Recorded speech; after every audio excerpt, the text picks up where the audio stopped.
আসসালামু আলাইকুম, আমি ইব্রাহিম। এখন আছি আমরা ঢাকা কারওয়ান বাজারে।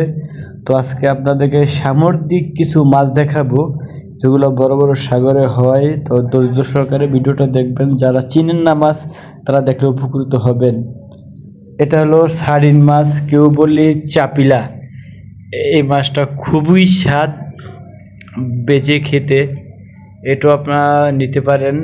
এটার নাম হলো আপনার সিমলা। এটা হলো সিমলা, আবার এটাও কেউ বলে চাপিলা। হ্যাঁ, এটা সিমলা, খুব ভালো মাছ। এটা হলো সি ক্রাব, মানে কাঁকড়া। কাঁকড়া তো এটা বুনো করে খাইতে খুবই স্বাদ এবং খুবই মজাদার একটা মাছ। হ্যাঁ, কাঁকড়া এটাও খুব ভালো মাছ। এরপর আসছে রূপচাঁদা মাছ। রূপচাঁদা মাছটা আমরা অনেকেই খাইছি। তো রূপচাঁদার বিষয়ে তো আর কিছু বললাম না। রূপচাঁদা খুব সুন্দর, আলহামদুলিল্লাহ, খুব ফ্রেশ মাছ। আপনারা চাইলেই নিতে পারবেন। আমাদের ভিডিওতে নাম্বার দেওয়া থাকবে, যে কোনো সময় আপনারা কল করে ঢাকা হোক ঢাকার বাইরে যে কোনো জায়গায় নিতে পারবেন। ভিডিওতে নাম্বার দেওয়া থাকবে। এটা হলো বড় সাইজ, আগেটা ছিল ছোট সাইজ। খুব ভালো মাছ, একদম তাজা মাছ। দেখছেন, মনে হয় যে পানি থেকে ধরে নিয়ে আসছে। এটা হলো লইটা মাছ।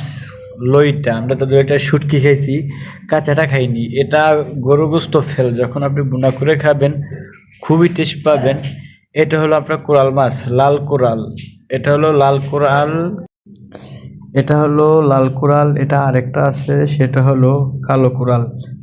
সেটাও দেখবেন মাছ সেম, কিন্তু দুইটা মাছের দুইটা নাম এবং দুইটাই আলাদা স্বাদ।